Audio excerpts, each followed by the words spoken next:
Today we are going to be on the other Hoyoverse game, and with Wriothesley being out for quite a minute, today we're going to be talking about all the things that you possibly need to know in regards to Wriothesley when it comes to his value, what you should be grinding for him for when it comes to relics, weapons, all that type of stuff. And with his talents, there really isn't a lot to go over, so we're going to go over it very quickly. And I know there's a big question in whether you need to go for C1 or not, because this has been a very hot topic when it comes to pulling for Wriothesley. We're going to be looking at all of that today in this video, so make sure to leave a like and a sub and all that type of stuff if you're going to be enjoying this video. But going over Wriothesley and his talents, to be honest, he is a very super simple character to talk about when it comes to his kit and how to play him. When it comes to the skills that you need to level up, you would probably do his normal attack and his skill, and then leave his ultimate for last. In my honest opinion, when it comes to playing Wriothesley, I don't really use his ultimate a lot. I kind of use it as a combo ender or more of a stay ender, just to get it out there, because I have no other reason to not use it, just for extra damage. So to be honest, just level up the normal and skill first and then go for the ultimate.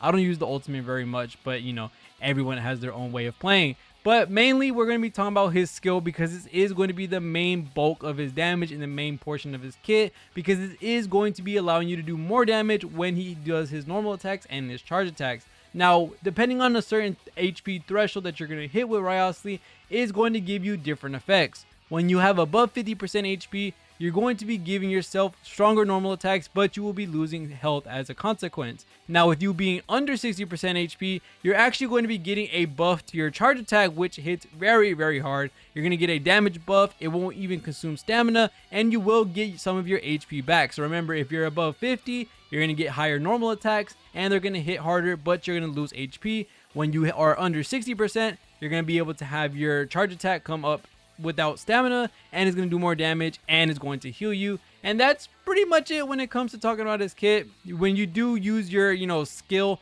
and you get your charge attack or your normal attacks, you are going to be losing and increasing HP, and that's just going to overall give you the stacks that you need to give Wriothesley more attack. And that's basically it for his kit. There's really not that much to talk about in regards to how to use them or how to play with them. Is mainly around the options that he has in his artifacts, his weapons, and mainly his teams, because by far for a ice unit, with how he has a unique play style of being the first cryo catalyst, he does have a lot of different teams he can play with, and we're going to be looking at all of that today. When it comes to Wriothesley's weapons, of course the signature weapon is going to be his very best. You're going to give crit rate, is going to give you an attack buff, normal attack buff, charge attack buff, and you're going to be getting attack speed, overall playing into his, punches and fists type of playstyle. But if you don't want to spend on his weapon, if you do want to skimp out on Wriothesley a little bit, because we all know that yes, the Archon is about to finally come out. Farina and her weapon are going to come out, and a lot of people want to either whale, or they want to spend a little bit of money, or use the rest of their gems to get her and her weapon. It makes a lot of sense. If you don't have it and you ended up pulling Wanderer and his weapon, Wanderer's weapon is actually going to be very nice on Wriothesley, just because you are going to be getting a nice crit damage buff. Not only that, you are going to be getting a normal attack speed buff as well, which is something that's going to play very heavily into favor when it comes to playing with Wriothesley. And then when you use your skill, guess what? You're going to get more normal attack damage, and it's going to be overall stacking more damage on top of what he already wants. And with the faster your hits are, the more damage you can dish out, and it's just overall very great for him. Now, if you don't have any 5-star options for Wriothesley, you can opt in for the old reliable, which is the Wriothesley. Good crit damage buff of 50%. And not only that, the only problem is the randomness, of course, as we all know. But these all can play heavily into him. Either you get a nice attack buff, a nice elemental damage buff, which you would want for sure, or the elemental mastery buff, which would be really nice if you're going to be rocking a melt team, which would be a really cool thing to have. Other than that, talking about his weapons is his artifacts. By far, the Hunter set is going to be a crazy amount of value when it comes to using Wriothesley. Not only is the 2-piece set bonus crazy with the normal and charge attack damage buff, it's going to overall help Wriothesley. He's going to get his damage up there. But the main piece and the main thing that's going to make Wriothesley so freaking strong is going to be the 4-piece set bonus, which is going to be when current HP increases or decreases, crit rate will be increased by 12% for 5 seconds, max 3 stacks. These 3 stacks can go up to 36% extra crit rate, and with him being a cryo character, you can have cryo resonance, and that adds a little bit more. And then there are other situations where you can give yourself more crit rate, but to be honest, if you are going to be rocking a crit rate circlet, and then you get this extra 36% crit rate, you already have 60% on top of everything else you can have, whether it comes to cryo resonance or a few crit rate substats on your artifacts.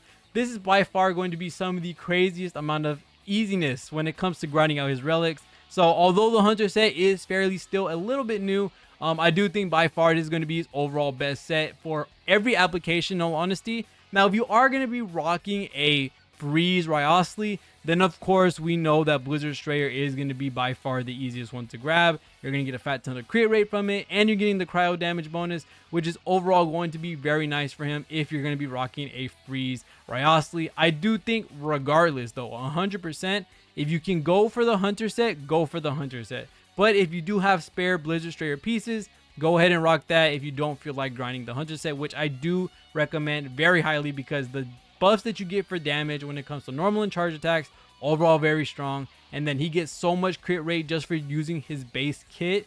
Man, this is a really good set. Another set that you can use if you are a Zhao main or you just been grinding out this domain for no reason, you can use the Vermilion set, because it does play into after you use his burst and he loses HP, he's going to be getting these attack buffs, which are going to very much help him when it comes to giving him more damage. There are some other options that you can give him, like I just listed, and you can mix and match these as well with going for like the attack percent bonus 2-piece with Blizzard Strayer, or even the attack percent bonus with the Hunter set, or maybe the Hunter set with the Blizzard Strayer set 2-piece if you are lacking in very nice relics to rock on Wriothesley. Just because of these crazy buffs that he can get from either Blizzard Strayer if you want to rock that, or especially the Hunter set, being able to grind out Wriothesley is going to make it so much easier when you have something like the Wid Sith with the crit rate or crit damage circlet, and then you can skimp out really on a lot of the substats for these artifacts, which are going to make it very easy to run on Wriothesley.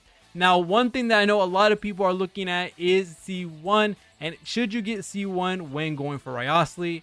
Now, in all honesty, in my opinion, I don't think it's 100% worth to go for C1. It does make a very nice portion of his kit feel whole, and that's the big problem I've seen a lot of people talk about. And it is a little sucky that you are losing a little bit of your passive in his base kit, just because you aren't able to manipulate the threshold and how those work. So with C1, what it does, it basically changes the threshold, and being, instead of it being if you're under 60% HP, you get that charge attack buff. It's basically going to be whenever you're in the state period, you get that charge attack buff, and then not only that, you also get more damage to it and also extend the duration of that skill, which overall is going to make him feel a lot better, a lot smoother to use. And that's why a lot of people are looking at C1. But in my honest opinion, especially from the gameplay that you see in the background, I am doing some absolutely nasty damage when it comes to using Wriothesley. Yes, there are certain moments in the gameplay where it feels a little, I used to say rough or a little jagged with how the rotations are.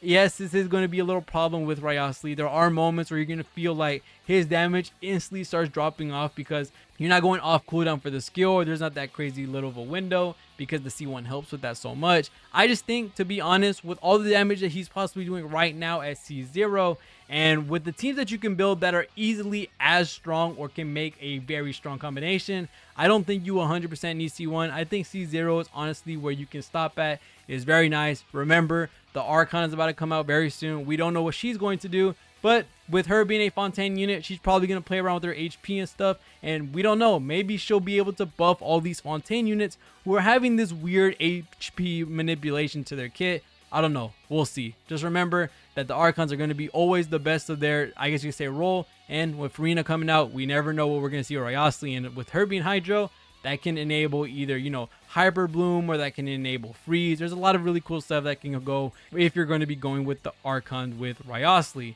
Now, talking about his teams, I think by far this dude has some of the craziest and funnest teams that you can run for himself. Now, my favorite team for sure, and I think a lot of people are going to go this route because this is the most damage route for Wriothesley. That is definitely going to be the melt comp that you can run with them, which is going to be Wriothesley, Bennett, Xiangling, and Kazuha. You know, do your main things, do your main stuff, get that pyro out there, and Wriothesley is going to be doing some massive numbers, as you can see in the background. Other teams that he can run, of course, Freeze, which he's a cryo unit. Of course he would run Freeze. So, you know, your Hydro unit, your cryo units, Kazuha, all that type of stuff.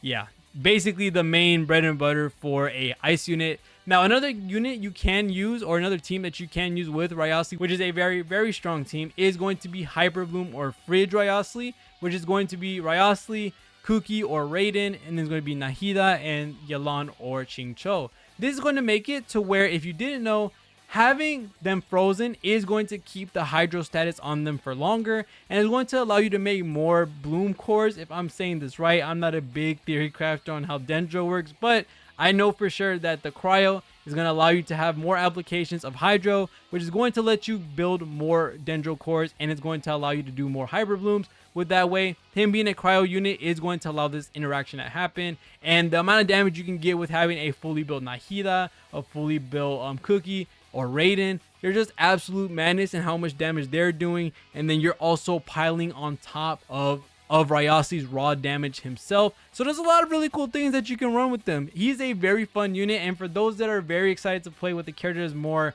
I guess you say in their phase and more of like a Heizo type unit, because I know a lot of people, and including me for sure, that's why I wanted him.